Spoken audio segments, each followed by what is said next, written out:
El reinado de la noche, un relato de la página Miedo Literal. En la descripción, su link, síguelos. Mi nombre es Alexis Ruiz, aunque en casa siempre me llaman Alex. Tengo 20 años y vivo en Ciudad de México. Era un estudiante de medicina común y corriente que hace apenas una semana se sentía justo en la cima de la vida. Tenía el dinero que pudiera gastar, tenía el novio perfecto, mi familia estaba junta y feliz, y mi carrera prosperaba gratamente. Eso pensé, que era estar en la cima. Qué tonta, ilusa. Hoy comprendo que la única cima donde vale la pena estar es en la de la cadena alimenticia. Llevar las páginas de este diario me servirá de testigo de los días que hemos sobrevivido desde aquel día, cuando la oscuridad inició su reino. Transcurría el 29 de abril de 2022. Mi país, al igual que el resto del mundo, atravesaba una pandemia global de la cual estábamos saliendo. Yo como practicante presté mis servicios contra este monstruo invisible con el que estábamos lidiando. Al finalizar ese día, unos colegas y yo decidimos abrir una botella de tequila. Después de un turno de 48 horas en la clínica de esta caótica ciudad, merecíamos celebrar una pequeña victoria. Esa noche transcurrió en paz. Sentí que fue el día que mejor dormí en mi vida, aunque la sensación se rompió con el grito del doctor en jefe, quien acababa de salir de una cirugía larga y extenuante. Comenzó a gritarnos por no presentarnos aún a reportar el turno. Solo le comenté: doctor Ramírez, observe la ventana, aún es de noche. Nuestro turno inicia a las 12 p.m. Ramírez, sin haber visto siquiera la ventana, con un rostro impactado me dijo: doctora Ruiz, son las 1:41 p.m. Obvio, revisamos todos los relojes y al encender la TV, la noticia era nacional. El sol se ha apagado. Deseábamos que fuese un relato de ciencia ficción o una pesadilla. Tratamos de irnos a casa, pero nos impidieron la salida del hospital. Accidentes, suicidios, ataques de pánico se habían vuelto la nueva pandemia. Soldados de la fuerza militar salieron a patrullar las calles, tratando de evitar saqueos y desmanes causados por los cobardes que desean aprovechar el cobijo de la oscuridad. Los teléfonos se habían muerto y el internet estaba saturado. Algunas redes sociales sirvieron como método de comunicación activa hasta que la red murió poco tiempo después. Aquel 30 de abril solo deseábamos que el sol volviera a nacer, cosa que un mes después jamás pasó. Hasta hoy el motivo de esta oscuridad es un misterio. El silencio del gobierno es atemorizante y la incertidumbre de sabernos una raza extinta sin esa luz vital era la idea general de todos para quien sabríamos qué sucedería, qué podríamos cultivar, cuánto durarían los árboles y flores, cuánto tardaría el mundo en congelarse. Y sin embargo, eso no fue lo peor. Después que el caos se apoderó de la ciudad, pensamos que la extinción vendría de los problemas sociales o los naturales que ya nos habíamos planteado. Pero ¿alguna vez te has preguntado por qué nos da miedo la noche? ¿Es irracional el miedo a la oscuridad? ¿Por qué le tememos? ¿Ignorancia o supervivencia? Después de días de estar en el hospital, pude por fin huir con la ayuda del doctor Ramírez, quien se dio después de implorar su ayuda. Deseaba ver a mis padres y hermanos, quienes vivían unas horas en un rancho a las afueras de la ciudad. Pude tomar mi motocicleta y, acompañado de la luna, emprendí ese camino negro y desolador que involucraba manejar en esta oscuridad total. En esa región, algunas de las plantas eléctricas habían dejado de funcionar, lo que agravaba la oscuridad en la zona. Tuve que ir más lento de lo normal, ya que apenas mi faro alcanzaba a iluminar un poco mi andar. Sentí un temor enorme al encontrar autos abandonados, tanto de civiles como de soldados. ¿Cómo es posible que nuestra única defensa haya abandonado su puesto? Moralmente me veía obligada a volver al hospital, pero deseaba saber que mi familia estaba bien, traerlos conmigo si fuera necesario. Llegué a casa al cabo de unas horas, prendí mi linterna y lo que hallé heló mi sangre. Las puertas de hierro que delimitaban la entrada estaba retorcida, rota, como si un elefante la hubiera torcido y pisoteado. La escopeta de uno de los cuidadores estaba tirada a unos metros de lo que parecían pedazos de una camisa. Yo jamás usé un arma y sin embargo, más por inercia, la recogí del suelo. Me acerqué a la puerta principal de la casa, la cual se encontraba derribada. Todos los cristales de la casa estaban rotos y adentro de ella estaba aún más oscuro que afuera. Di unos pasos hacia el interior de mi casa. Era una pesadilla. Las paredes estaban manchadas de lo que parecía sangre ya seca. Temía por mi familia. Miedo que me acosaba buscando una rendija con donde adentrarse y que de repente se hizo realidad cuando al entrar a la habitación de mis padres e iluminar el entorno, encontré una mano amputada en el piso. En esa extremidad, en el suelo, pude notar algo. El anillo de bodas de mamá. El miedo paralizó cada músculo de mi cuerpo. Levanté la linterna un poco y en una esquina de la habitación estaba un cadáver descuartizado. Perdón, más que un cadáver, era ya solo un cúmulo de pedazos de carne, pelo y huesos. El instinto me hizo dar vuelta y correr hacia la salida, cuando de repente, de la oscuridad sentí un golpe, un arañazo que abrió la piel de mi hombro izquierdo como si de mantequilla se tratase. Estaba derribada en el piso y al levantar la mirada, pude observar cómo una criatura cuadrúpeda caminaba hacia mí, con el hocico abierto, exhibiendo colmillos manchados de sangre y pedazos de carne que aún tenía atorados ahí, y que aún postraba sobre sus 4 patas, rebasaba el 1,5 metros. Su cabeza era como la de un felino, con orejas puntiagudas que se movían en todas las direcciones.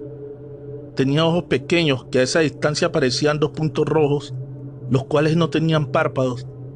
Su piel era áspera y oscura, no sé si por la falta de luz.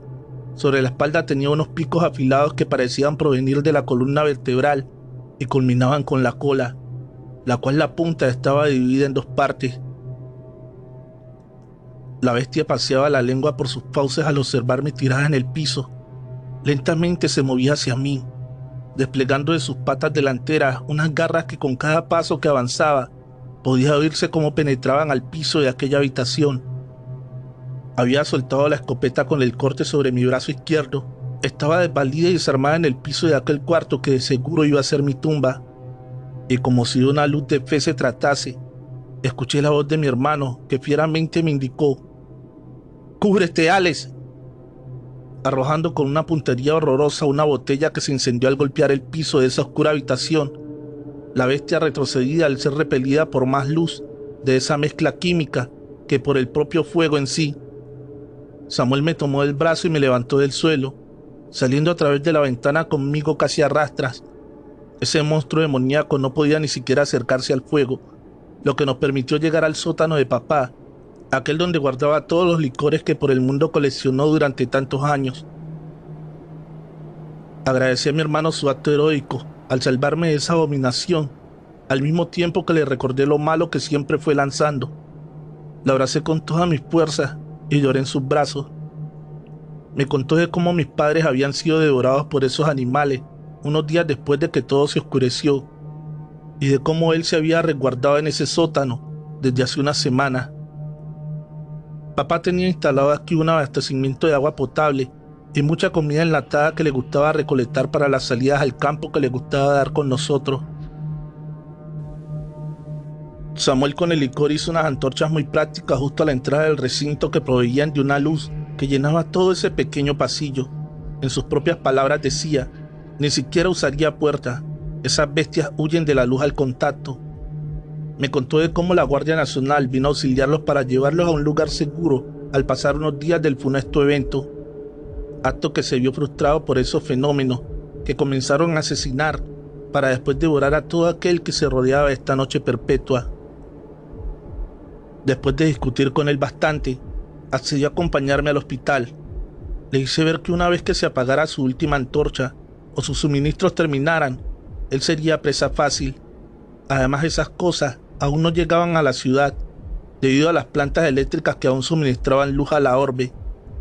Tenía que volver y prevenir a todos de estas cosas. Probablemente la luz de la luna también daña a esas bestias, aunque sea en menor manera que la luz intensa. Por eso la que me interceptó en casa de mis padres aún permanecía ahí.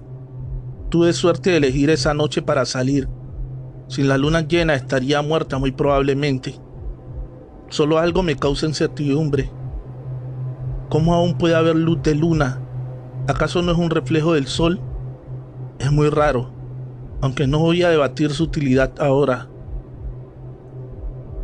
Samuel y yo llenamos la moto con todas las cosas que pudimos, incluido este diario, y con el cobijo de una luna llena hermosa, partimos a la ciudad.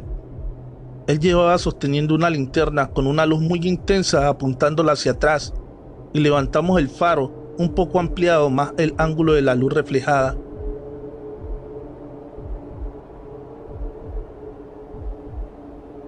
Samuel y yo llenamos la moto con todas las cosas que pudimos, incluido este diario, y con el cobijo de una luna llena hermosa, partimos a la ciudad. Él llevaba sosteniendo una linterna con una luz muy intensa, apuntándola hacia atrás, y levantamos el faro un poco ampliando más del ángulo de la luz reflejada. Estábamos muertos de miedo. El camino fue relativamente tranquilo. Mi teoría de la luz lunar pudiera tener algo de cierta. No había nadie en el camino a la ciudad.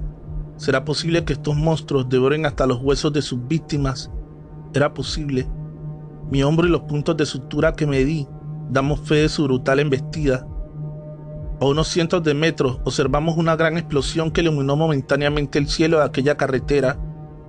Alguien se defendía hasta con los dientes, de lo que estoy seguro deseaba devorarlo completamente. Samuel y yo estábamos asustados y decidimos solo pasar de largo a aquel enfrentamiento.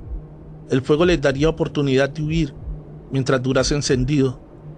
Avanzamos de frente hacia nuestro destino, y cuando pensábamos de aquel evento era anecdótico, escuchamos unos gritos que se aproximaban a nosotros rápidamente.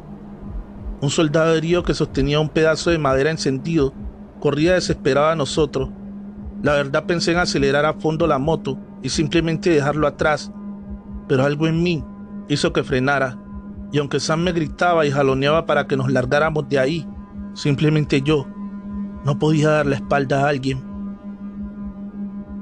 Aquel pobre hombre tenía el rostro y manos quemadas. Su uniforme lucía también achicharrado y cortado en algunas partes. Tenía un semblante de terror. Solo al llegar a nosotros cayó al piso sin más, apretando su estómago con fuerza, tratando de cubrir con sus manos un fuerte sangrado y gritando descarnadamente: «Aléjense de la oscuridad, o esas cosas nos comerán».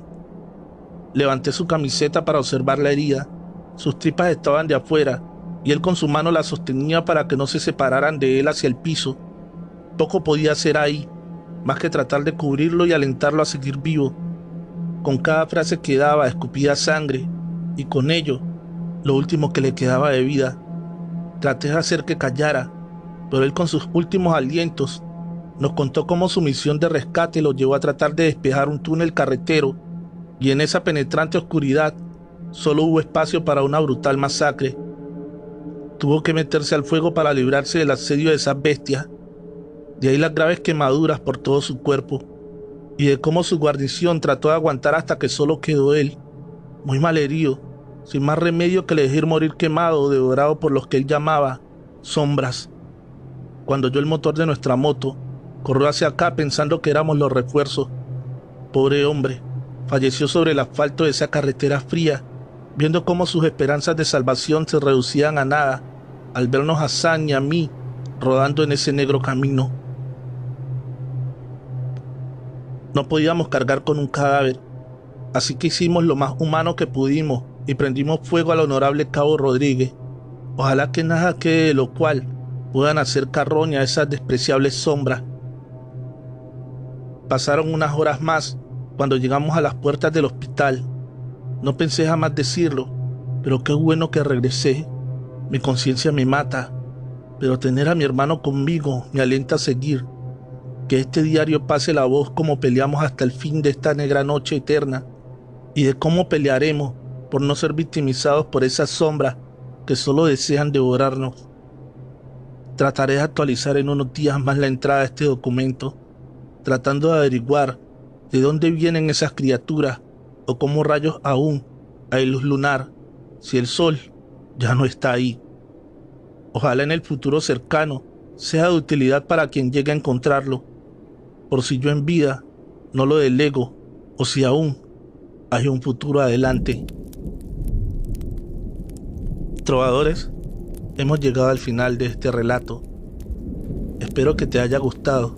Si es así, dale fuerte al botón de suscripción y activa la campanita de notificaciones. ¿Deseas apoyarnos? Deja un like y un bonito comentario. Es la mejor forma de ayudar al canal. Feliz noche, amantes de cuentos de terror.